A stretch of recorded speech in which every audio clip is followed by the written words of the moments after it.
रात के करीब 12 बजे का वक्त था। गर्मियों की रातें थीं और मैं अपने कमरे में सो रही थी। अचानक मेरे कमरे के दरवाजे पर दस्तक हुई।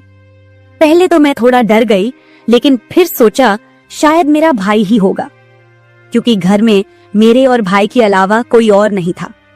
मैंने उठकर दरवाजे की ओर कदम बढ़ाए। दरवाजा खोलते ही मैंने बाहर झांका, लेकिन वहां कोई नहीं था। मैंने सोचा शायद ये मेरा वहम होगा। मैं वापस बिस्तर पर लेटने लगी। अचानक दरवाजे पर फिर से पहले से भी ज्यादा जोर की दस्तक हुई। मैंने कांपती हुई आवाज में पूछा, कौन है? लेकिन कोई जवाब नहीं आया। डरते हुए मैंने दोबारा दरवाजा खोला और वहां मेरा भाई खड़ा था। उसने मुझसे कहा, क्या हुआ दीदी, इतनी घबराई हुई क्यों लग रही हो? वो मुझे आज कुछ अजीब सी नजरों से देख रहा था।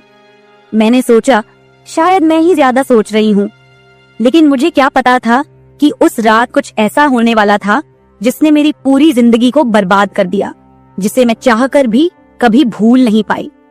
अब मैं आपको अपनी जिंदगी का वो सच बताने जा रही हूँ जिसे मैंने आज तक सबसे छुपा कर रखा था। यह सच ऐसा है जो मेरी हर रात की नींद और हर दिन का सुकून छीन ले गया। इसे सुनने के बाद शायद आपकी रूह कांप उठेगी।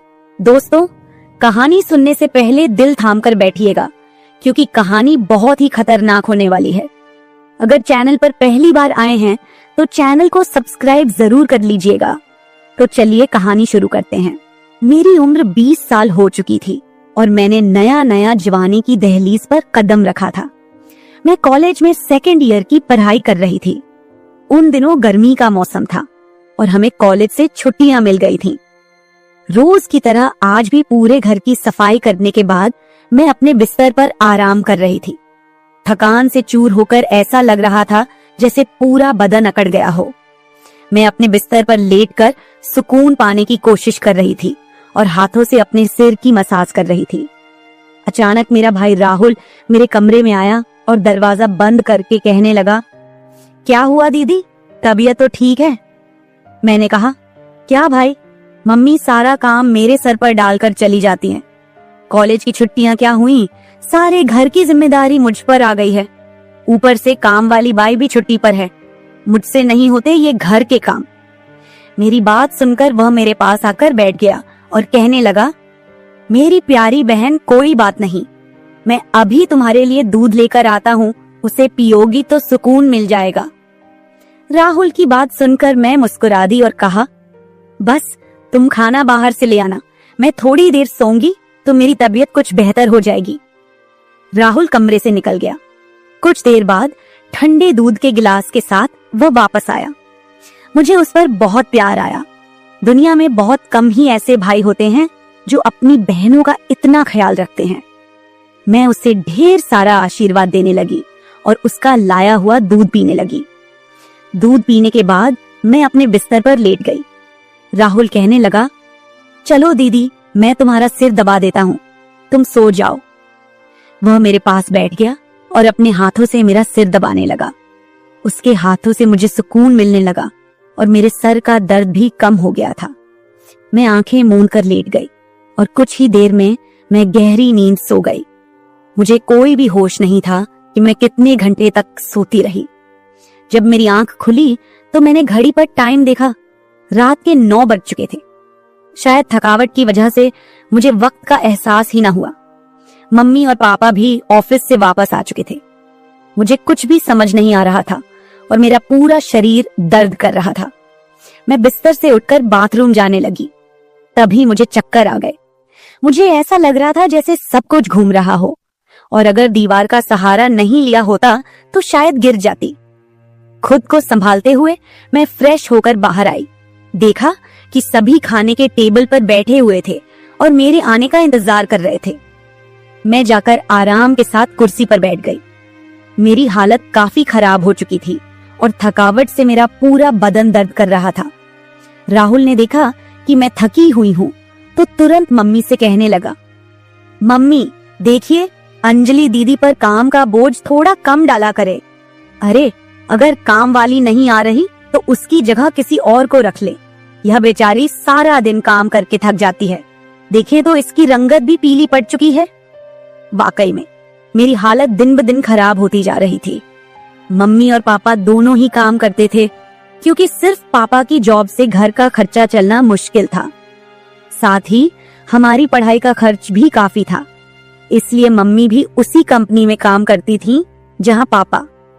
हम दोनों भाई बहन कॉलेज जाते थे, लेकिन गर्मी के मौसम में छुट्टियां होने की वजह से घर पर ही थे। मैंने एक बात नोटिस की थी कि पिछले कुछ हफ्तों से राहुल मेरे कुछ ज्यादा ही करीब होने लगा था। जब से मुझे कॉलेज से छुट्टियां मिली थीं, तब से वह मेरा कुछ ज्यादा ही ख्याल रखने लगा था। अगर मैं घर का कोई काम करती तो वह आकर मदद करने लगता। कभी कभी काम करते वक्त मुझे थकावट महसूस होती तो वह मुझे आराम से बिठाकर मेरा सिर दबा देता। जब मैं उसे मना करती तो वह हंसते हुए कहता, नहीं दीदी, तुम बहुत काम करती हो, अब मेरा हक बनता है कि तुम्हें सुकून दो। मैं उसे रोक नहीं पाती और चुपचाप लेटी रहती। लेकिन एक रात जो हुआ, उससे मेरे होश उड़ गए थे। क्या राहुल कभी ऐसा कर सकता था? मैं अपने कमरे में सो रही थी। आधी रात के करीब मुझे महसूस हुआ कि जैसे कोई मेरे कमरे में आकर खड़ा हो गया हो। धीरे धीरे वह बिस्तर के पास आ रहा हो और मैं सोते हुए भी महसूस कर सकती थी कि कुछ अजीब हो रहा है। मुझे तुरंत झटका सा लगा और मैंने आंखें खोल दी। कमरा पूरी तरह से अंधेरे में डूबा हुआ था और जब मैंने उठकर देखा तो अंदर कोई नहीं था। बस कमरे का दरवाजा थोड़ा सा खुला हुआ था और मुझे याद था कि मैं हमेशा सोने से पहले दरवाजा बंद करके सोती थी। तो फिर वह कैसे खुला था? मैं चुपचाप उठकर दरवाजे को लॉक करने लगी। फिर से बिस्तर पर जाकर सोने की कोशिश की, लेकिन जैसे ही मेरी आंखें बंद हुईं, मुझे फिर से कुछ कदमों की आहट सुनाई दी, जैसे कोई बिस्तर के पास आकर बैठा हो। और फिर मुझे लगा जैसे कोई मेरे पास आकर अपना हाथ बढ़ा रहा हो। मैंने पलटकर देखा, लेकिन कोई नहीं था। मेरी धड़कन तेज हो गई थी और मुझे घबराहट होने लगी थी। मैंने घबराते हुए कमरे की लाइट ऑन की और दरवाजा खोलकर बाहर झांका, लेकिन वहां कोई नहीं था। आज से पहले ऐसा कभी नहीं हुआ था जो अब हो रहा था। मुझे प्यास लगी तो मैं कमरे का दरवाजा खोलकर बाहर निकली। उसी वक्त राहुल भी अपने कमरे से बाहर निकला। मुझे देखकर उसने पूछा, क्या बात है, आप अभी तक जाग रही हैं? मैंने जवाब दिया, कुछ नहीं, बस ऐसा महसूस हुआ जैसे कमरे में कोई मौजूद हो। पानी पीकर मैं दोबारा कमरे में आई और पीछे पीछे वह भी आ गया। उसने कहा, आपको डरने की जरूरत नहीं है। अगर आपको डर लग रहा है तो मैं आपके पास सो जाता हूँ।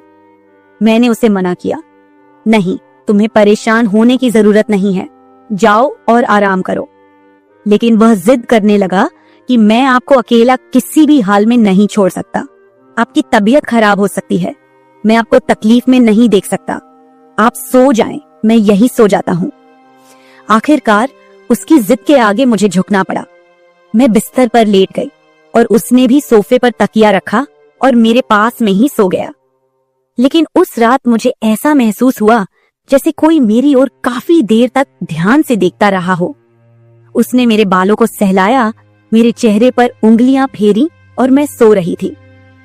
अगली सुबह जब मैं उठी तो मेरा मूड बड़ा अजीब था, लेकिन जब मैंने अपने आप पर गौर किया तो मैं हैरान रह गई। शुक्र था कि मैंने अपने आप को दुपट्टे से ढक रखा था। मेरी कमीज बेतरतीब हो चुकी थी। मुझे हैरत हुई क्योंकि आज से पहले मैं कभी इस तरह आराम से नहीं सोई थी। आज मैं बहुत खुश महसूस कर रही थी, न जाने क्या वजह थी। मैंने अपने भाई की तरफ देखा तो वह भी बहुत खुश था। मैंने उसको पूछा, तुम आज इतने खुश क्यों हो?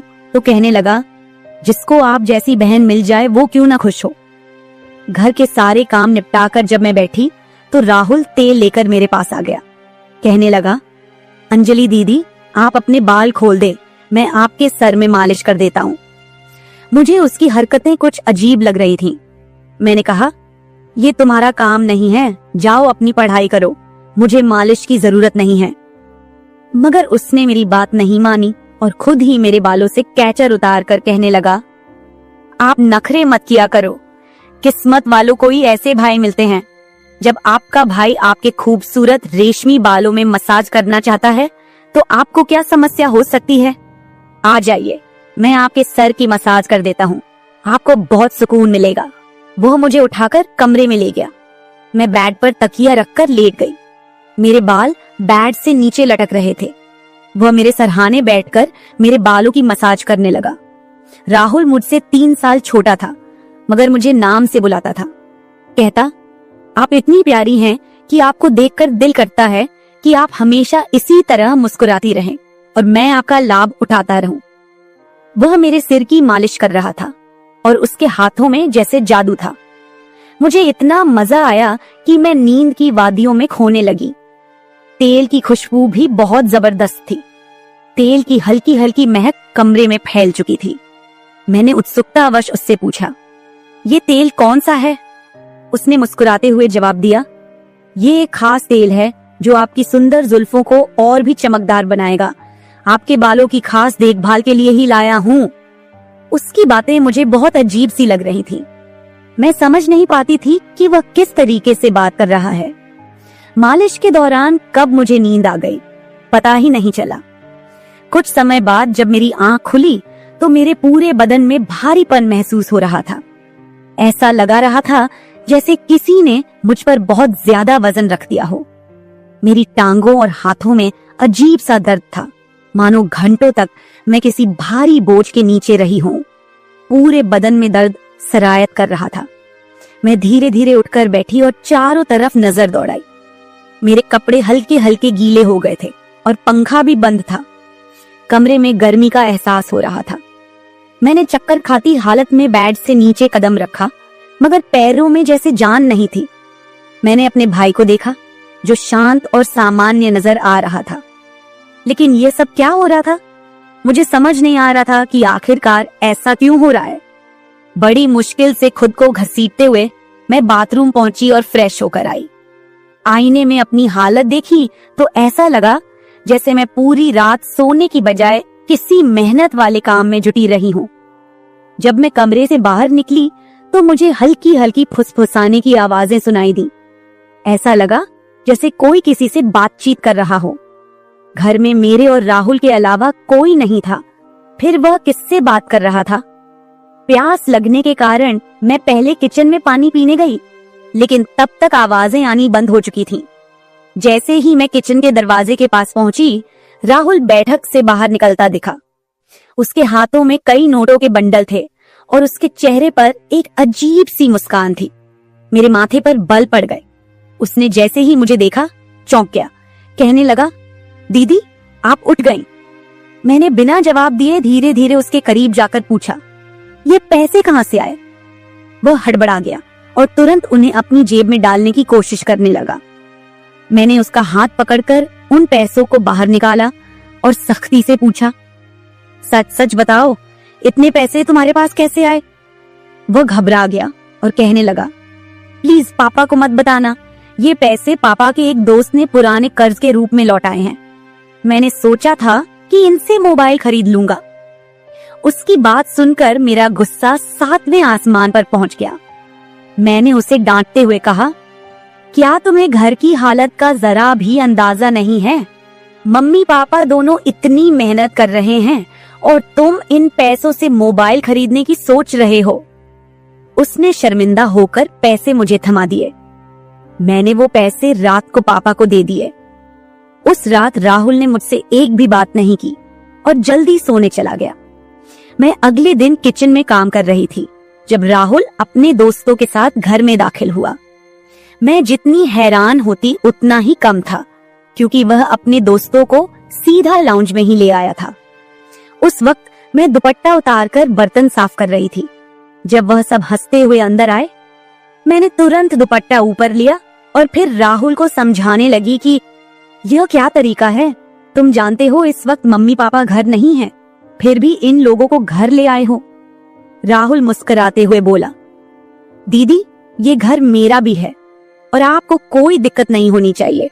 वैसे भी ये मेरे खास दोस्त हैं, आप उनके लिए खाना बना दें। वह मुझसे काफी नाराज हो चुका था, मगर अब मैं क्या करती?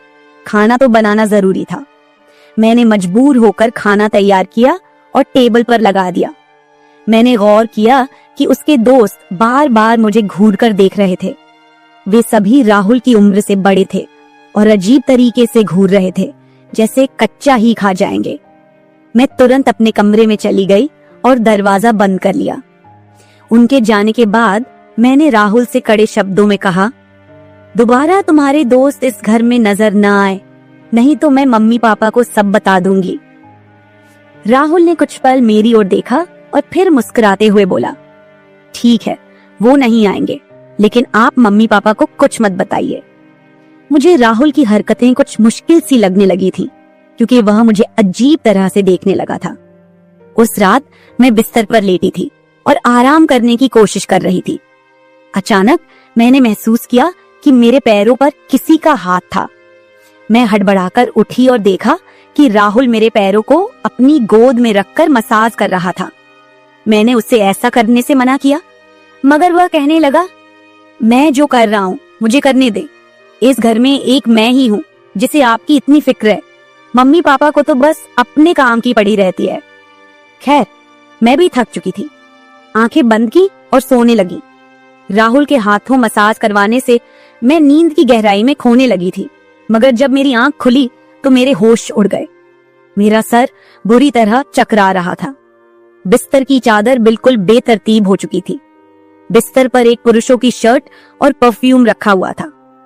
यह सामान किसका था? मैं तो कुछ भी बोल नहीं सकी। सर में इतनी तेज दर्द था कि मैं दोबारा बिस्तर पर गिर गई, जैसे मैं पूरी तरह होश में नहीं थी। मुझे अब समझ में आने लगा था कि जब भी मेरा भाई उस तेल से मेरे सर की मसाज करता था तो मुझे इतनी गहरी नींद क्यों आ जाती थी। मुझे पास में किसी की फुसफुसाहट सुनाई दे रही थी, मगर कौन बोल रहा था यह मैं पहचान नहीं सकी। मुझे तो बस राहुल की आवाज सुनाई दे रही थी। ऐसा लग रहा था जैसे वह मेरे कमरे में मौजूद हो और मुझे उठाने की कोशिश कर रहा हो, लेकिन मैं कुछ भी साफ नहीं देख पा रही थी। कुछ देर बाद जब मेरी आंख खुली तो सारा दृश्य मेरी नजरों के सामने घूमने लगा। मैंने सबसे पहले बेड की तरफ देखा, जहां शर्ट और परफ्यूम पड़े थे, मगर अब वहां कुछ भी नहीं था। आज फिर मेरी हालत बड़ी अजीब थी। मैं बच्ची तो नहीं थी जो ये सब कुछ समझ ना पाती। घर में मेरे और राहुल के अलावा और कोई नहीं था। फिर मेरे सोने के बाद ऐसा क्या होता था कि मेरा पूरा शरीर पानी से नहला दिया गया हो? सिर्फ इतना ही नहीं, मेरा शरीर दर्द से चूर था और रंगत भी बिल्कुल पीली हो चुकी थी। दिन ब दिन मैं कमजोर होती जा रही थी। उस दिन भी राहुल मेरे करीब आने की कोशिश कर रहा था, मगर मैं बहाना बनाकर अपने कमरे में आ गई थी। दिमाग में अजीब से विचार आने लगे थे। तबीयत भी काफी खराब थी। माँ ने मेरी हालत देखकर पूछा, क्या बात है, तुम ठीक नहीं लग रही हो? मैंने कुछ नहीं कहा। माँ ने कहा कि अगले दिन वे मुझे डॉक्टर के पास ले जाएंगी। उस रात मैं बार बार उठ रही थी और ठीक से सो नहीं पाई। अगले दिन मेरे मम्मी पापा रोज की तरह अपने काम पर चले गए थे।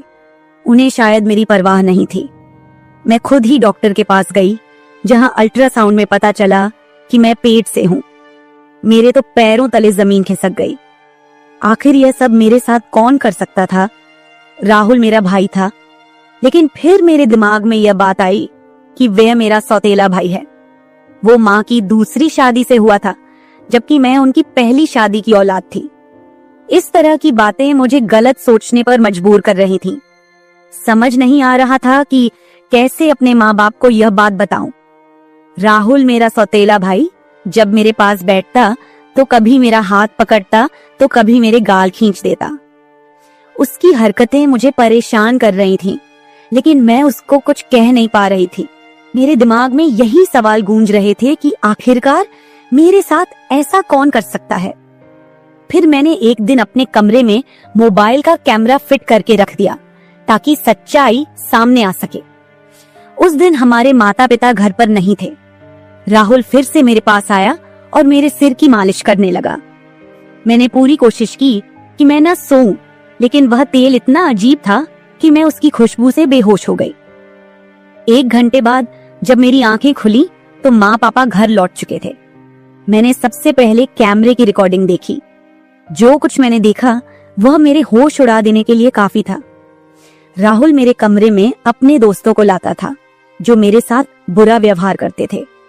फिर अपना काम पूरा करने के बाद वे राहुल को पैसे देते और चले जाते। जब मुझे इस सच का पता चला तो मैं पूरी तरह से टूट गई। मैं गुस्से में अपने कमरे से बाहर आई और राहुल का गिरेबान पकड़कर मैंने उसे थप्पड़ मारने शुरू कर दिए। मेरी चीख सुनकर मम्मी पापा भी वहां आ गए। पापा ने मेरा हाथ पकड़ लिया और गुस्से में कहने लगे, क्या हो गया है? तुम इसे क्यों मार रही हो? होश में हो? क्या पागल हो गई हो? क्यों मार रही हो इसे? मैंने रोते हुए वीडियो दिखा दी कि यह जलील इंसान मेरे साथ क्या कर रहा था। वीडियो देखते ही माँ बेहोश होकर जमीन पर गिर गई। ये देखकर पापा को भी बहुत ज्यादा गुस्सा आया। उन्होंने राहुल को गुस्से में पकड़ लिया और उसे बुरी तरह पीटना शुरू कर दिया। उसके मुंह और नाक से खून बह रहा था। राहुल ने गुस्से में कहा, मैंने इसे कभी भी अपनी बहन समझा ही नहीं। मुझे पैसों की जरूरत थी। लोग इसके लाखों रुपए देने को तैयार थे। मुझे अपनी जरूरतें पूरी करनी थी, इसलिए मैंने यह कदम उठाया। मैं अपने कानों पर हाथ रखकर बस रोए जा रही थी। पापा ने उसे इतना मारा कि वो लहूलुहान हो गया, लेकिन जैसे तैसे खुद को छुड़ाकर वह घर से भाग गया और फिर कभी उस घर में वापस नहीं आया। इस हादसे को मेरे लिए भूल पाना तो दूर, इसे याद करते हुए आज भी मेरी रूह कांप जाती है। भाई वही होता है जो आपके सगे खून का हो। किसी भी अनजान मर्द के सहारे अपनी बेटी को छोड़ना बहुत बड़ी भूल हो सकती है, क्योंकि कुछ शैतानी सोच रखने वाले लोग हर वक्त इस ताक में रहते हैं कि कब किसी मासूम की इज्जत से खिलवाड़ करें। मेरी वीडियो देखने वाले सभी दर्शकों को यही गुजारिश है कि अपनी बहन बेटियों को कभी भी किसी अनजान मर्द के सहारे उन्हें अकेला न छोड़े और बेटियों की सिर्फ परवरिश मत कीजिए, उन्हें आत्मनिर्भर और आत्मरक्षक बनना सिखाइए। इस सारे मामले में आपको किसकी गलती लगती है? हमारे माँ बाप की, जिन्होंने पैसा कमाने के चक्कर में हमारे ऊपर कभी ध्यान ही नहीं दिया, या फिर मेरी, जो अपने सौतेले भाई पर सरगे से भी ज्यादा भरोसा करती थी, या फिर इस समाज की, जो बेटियों को कमजोर और बेबस मानता है। आपकी राय मेरे लिए बहुत मायने रखती है। कमेंट बॉक्स में जरूर बताएं कि इस पूरे मामले में आप किसे गलत मानते हैं। मैं अपनी कहानी आपके साथ इसलिए साझा कर रही हूँ ताकि यह किसी और के लिए एक सीख बन सके। यह सिर्फ एक घटना नहीं है, बल्कि एक चेतावनी है कि हम सबको सतर्क रहना चाहिए। अगर आपको मेरी यह कहानी पसंद आई और आप मानते हैं कि इसे सुनकर कोई और भी जागरूक हो सकता है, तो इसे शेयर जरूर करें। अगर आप ऐसी और भी कहानियां सुनना चाहते हैं जो मनोरंजन के साथ एक संदेश भी दें, तो मेरे चैनल को सब्सक्राइब जरूर करें। बेल आइकॉन दबाना मत भूलिएगा ताकि आपको मेरी हर नई कहानी समय पर मिल सके। कल फिर मिलते हैं एक नई कहानी के साथ। धन्यवाद। हेलो दोस्तों, आज की कहानी मेरे और मेरे ससुर जी के रिश्ते के बीच की है। मेरा नाम कामिनी है और मेरी उम्र अभी 26 साल है। मैं काफी खूबसूरत हूँ। मैंने अपनी बॉडी को पूरा फिट रखा हुआ है क्योंकि मैं रोजाना एक्सरसाइज करती हूँ। मेरी शादी को 7 साल हो चुके हैं। मेरे मम्मी पापा ने गरीबी की वजह से मेरी शादी कम उम्र में ही एक अमीर लड़के से करवा दी, लेकिन वो लड़का अक्सर बीमार रहता था। उसके हार्ट में कोई प्रॉब्लम थी। मैं अपनी शादी से ज्यादा खुश नहीं थी, पर मेरे पति मुझसे बहुत ज्यादा प्यार करते थे। अब मेरी शादी को 2 साल हो चुके थे, लेकिन अभी तक कोई भी बच्चा नहीं हुआ था। हमारे घर में मैं, मेरे पति और ससुर जी थे। हम तीनों ही बहुत प्यार से रहते थे। मेरे ससुर जी की उम्र 45 से 50 साल की होगी, लेकिन वो काफी जवान दिखते हैं क्योंकि उन्होंने अपने शरीर को पूरा फिट रखा हुआ है। फिर एक दिन मेरे पति की तबीयत ज्यादा खराब हो गई और उनकी मृत्यु हो गई। मेरे सामने मानो दुखों का पहाड़ टूट पड़ा हो। अब मैं एक विधवा हो चुकी थी। धीरे धीरे मेरे पति को गुजरे काफी समय हो गया था। अब मेरे ससुर जी और मैं दोनों ही घर में रहते थे। मैं बहुत ही उदास रहने लगी थी, लेकिन मेरे ससुर जी मुझे बहुत समझाते थे कि कामनी, अब जो होना था वो हो गया है, इतनी टेंशन मत लो, तुम भी बीमार हो जाओगी। मैं तो कहता हूँ कि तुम दोबारा से शादी कर लो, अभी तुम्हारी उम्र ही क्या है। पर साथ ही साथ वो मुझे अजीब सी नजरों से देखते थे। फिर मैं अपना घर चलाने के लिए जॉब करने लगी क्योंकि मेरे घर में अब कमाने वाला कोई नहीं बचा था। मैं दिन भर ऑफिस में रहती और शाम के 7 बजे तक घर आती। ससुर जी का बिजनेस ठीक ठाक चलता था, पैसों की कुछ खास चिंता नहीं थी। फिर भी मैं सोचती हूँ कि खाली घर पर बैठकर क्या करूंगी, इसलिए जॉब करती हूँ और थोड़ा दिल भी बहल जाता है और टाइम पास भी हो जाता है। अब मेरे पति को गए हुए बहुत दिन हो चुके थे, इसलिए मैं उनकी मृत्यु के सदमे से थोड़ा थोड़ा बाहर निकल रही थी। ऑफिस की सहेलियों ने मुझे बहुत समझाया कि तुम शादी कर लो। मेरी एक बहुत अच्छी सहेली है, हम दोनों साथ साथ ऑफिस जाती हैं। एक दिन ऑफिस से निकलते वक्त मेरी सहेली ने मुझे घर पर बुलाया, क्योंकि मेरे ऑफिस और घर के बीच ही मेरी सहेली का घर है, तो मैं उसके घर चली गई। हमने चाय पी और फिर इधर उधर की थोड़ी बातें की। मेरी सहेली ने कहा कि क्या तुझे पता है ऑफिस में क्या चल रहा है? मैंने कहा नहीं यार, मुझे उससे क्या फर्क पड़ने वाला है, वैसे भी तो मैं ऑफिस में अपना मन बहलाने के लिए ही जाती हूँ। फिर मेरी सहेली बोली, फिर तू सुन ले, हमारे ऑफिस में सभी लोग एक दूसरे से मिलकर रहते हैं और किसी को भी कोई समस्या हो वो सभी मिलकर सुलझा लेते हैं। देखो, जो काम वाली आंटी है वह विधवा हो चुकी है, लेकिन ऑफिस के लोगों ने मिलकर उनकी शादी करवा दी है। अब वह बहुत खुशी खुशी रहती है और उनका भी एक सहारा बन गया है। मैंने उसकी बातों पर ज्यादा ध्यान नहीं दिया और वहाँ से अपने घर चली आई। मैं थोड़ा थोड़ा अपनी सहेली की बातों को समझ रही थी कि वो मुझे शादी करने के बारे में बोल रही है। फिर मैंने घर आकर ससुर जी को खाना बनाकर दिया और खुद भी खाना खाया। मैं अपने कमरे में बैठी थी, मुझे नींद नहीं आ रही थी। सुबह के लगभग 10 बज रहे थे। आज रविवार था, मुझे ऑफिस नहीं जाना था। तभी मेरे दिमाग में मेरी सहेली के मुंह से सुनी हुई बातें चलने लगी। मैं सोच सोचकर परेशान सी होने लगी। फिर मेरे दिमाग में कुछ आया और मैं अपने ससुर जी के कमरे की ओर चली गई। जब मैं अपने ससुर जी के रूम में गई तो उनके हाथ में एक किताब थी। मुझे देखकर उन्होंने किताब को तकिए के नीचे रख दिया। मैंने देख लिए था कि ससुर जी कौन सी किताब देख रहे हैं। मैंने कहा, ससुर जी आप क्या पढ़ रहे हो? वह बोले, कुछ नहीं बहू, किताब देख रहा था बस। बताओ क्या बात है? मैं बोली, कुछ नहीं ससुर जी, मुझे आपसे कुछ जरूरी बात करनी है। उन्होंने कहा, हाँ बहू कहो, क्या बात करनी है? मैंने कहा, ससुर जी बात थोड़ी अजीब है, मैं सोच रही थी कि आपसे कहूँ कि नहीं। उन्होंने कहा, अरे पहले तुम बोलो तो सही, क्या बात है? ऐसा कभी हुआ है कि तुमने कभी मेरे से कुछ मांगा हो और मैंने तुम्हें लाके ना दिया हो? तुम मेरा इतना ख्याल रखती हो, जो भी बात है खुलकर बोलो। फिर मैंने हिम्मत करके ससुर जी को बोला कि अब मेरे पति की मृत्यु को 2 साल होने को आए हैं। उनकी मृत्यु के बाद से मैं बड़ी मुश्किल से सदमे से बाहर आई हूँ। अभी मैं घर से बाहर जाती हूँ तो मुझे बड़ी दिक्कत होती है। आपको तो पता ही है कि विधवा औरत की तरफ लोग कैसी नजरों से देखते हैं और उसके बारे में लोग कैसी सोच रखते हैं। आपने मुझे बहुत बार बोला है कि तुम शादी कर लो। मैं चाहती हूँ कि आप मेरे लिए एक पति की खोज करो, क्योंकि अकेले मेरी जिंदगी मुझसे नहीं निकाली जा रही। मैं भी चाहती हूँ कि मेरा भी कोई जीवन साथी हो जो मेरे सुख दुख की बात करे और मुझे बहुत ज्यादा प्यार करे। आपको पता है, एक औरत की कई जरूरतें होती हैं जो सिर्फ पति ही पूरी कर सकता है।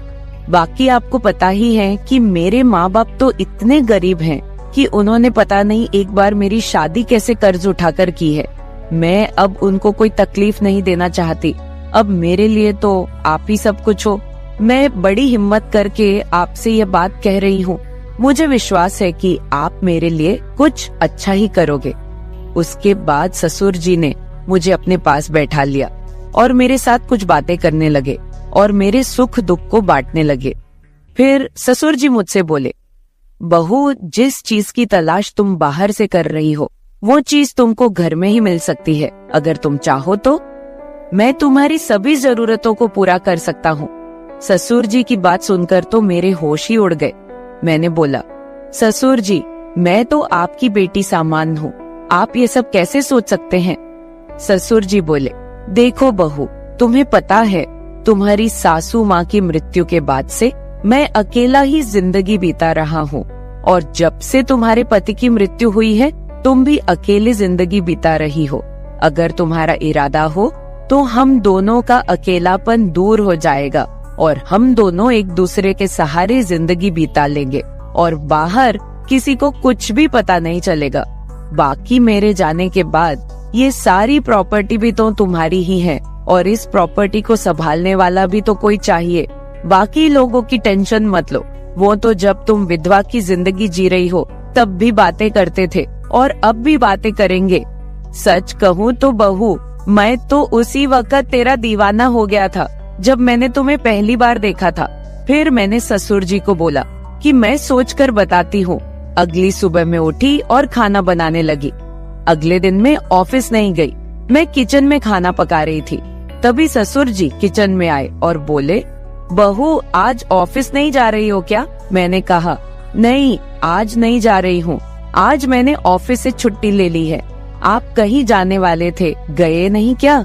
वो बोले नहीं, आज मेरी तबीयत ठीक नहीं है, मैंने सोचा कि आज घर रहकर आराम कर लेता हूँ। कुछ देर के बाद घर में कुछ मेहमान आ गए। हम लोग मेहमानों के आदर सत्कार में लग गए। मैंने उनसे हालचाल पूछा और उन लोगों से ढेर सारी बातें की। मेहमान के रूप में मेरे चाचा और चाची जी आए हुए थे। जब मैं मेहमानों से बातें कर रही थी तभी ससुर जी बाहर घूमने चले गए। उनकी आदत है कि जब वह घर पर रहते हैं तो वह खेतों की तरफ घूमने चले जाते हैं।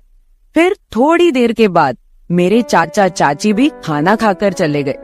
दोपहर के 1 बजे का समय हो चुका था। मेरे दिमाग में ससुर जी की बातें घूम रही थी। मैं सोच रही थी कि इस अकेलेपन के साथ मैं सारी जिंदगी कैसे बिताऊंगी। मैं ससुर जी के साथ रहूंगी तो हो सकता है कि हमारा कोई बच्चा भी हो जाए। और ससुर जी की बात सही है, उनके जाने के बाद उनकी सारी प्रॉपर्टी भी तो मेरी ही है। मुझे ससुर जी की बातें काफी हद तक सही लग रही थी। फिर मैंने ससुर जी को कॉल किया और बोली, ससुर जी खाना तैयार हो गया है, आकर खाना खा लीजिए। इस पर वह बोले, मैं अभी बाहर हूँ और मुझे थोड़ा टाइम लगेगा। मैंने कहा ठीक है, मैं जरा बाहर जा रही हूँ तो देर शाम तक वापस आऊंगी, क्योंकि मैंने मार्केट शॉपिंग करने के लिए जाना था। फिर मैं मार्केट चली गई और वहाँ से अपने लिए और ससुर जी के लिए कुछ कपड़े खरीद कर लाई। जब मैं घर पहुँची तो शाम के 7 बज चुके थे। ससुर जी अपने कमरे में सो रहे थे। मैंने ससुर जी को उठाया और वो नहाने चले गए। अब चारों तरफ शांति हो चुकी थी। शाम के 8 बज चुके थे। फिर मैं ससुर जी के पास गई और उनको वो सब बातों के लिए हाँ बोल दी जो उन्होंने मुझे कही थी। ससुर जी मेरी हाँ सुनते ही खुश हो गए। फिर मैं उनके साथ, उसके बाद तो आप समझ ही सकते हैं, जो होना था वो हो गया। मैंने ससुर जी को फिर से अपनी ख्वाहिश बताई और ससुर जी ने मेरी ख्वाहिश पूरी कर दी। हम दोनों ने 1 से 2 घंटे तक एक दूसरे से वो सब बातें की और सारा काम किया। इस तरह से हम दोनों ससुर बहू काफी खुशी खुशी पति पत्नी की तरह रहने लगे। अब मुझे किसी भी चीज की दिक्कत नहीं होती, क्योंकि अब मुझे कहीं भी जाना होता है तो मैं ससुर जी के साथ चली जाती हूँ और हम खूब एंजॉय करते हैं। कुछ दिन बीत जाने के बाद ससुर जी बोले, कामिनी अब तुम मेरे बिजनेस के बारे में सारा कुछ समझ लो और खुद सारा बिजनेस संभाल लो। फिर मैंने जॉब छोड़कर ससुर जी का सारा बिजनेस खुद संभाल लिया। अब हम दोनों पति पत्नी के जैसे रहने लगे हैं।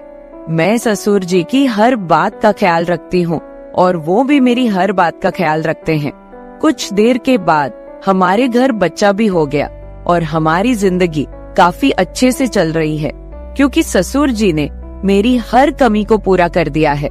हमें दुनिया की कोई परवाह नहीं है, कोई कुछ भी बोले, हम लोग अपने घर खुश हैं। तो मेरे प्यारे दोस्तों, अगर आप लोगों को मेरी ये कहानी पसंद आई हो तो चैनल को सब्सक्राइब जरूर कर ले और बेल नोटिफिकेशन ऑन कर ले। एक प्यारा सा कमेंट करके बताएं कि आपको मेरी स्टोरी कैसी लगी। कल मिलेंगे एक और वीडियो के साथ। धन्यवाद।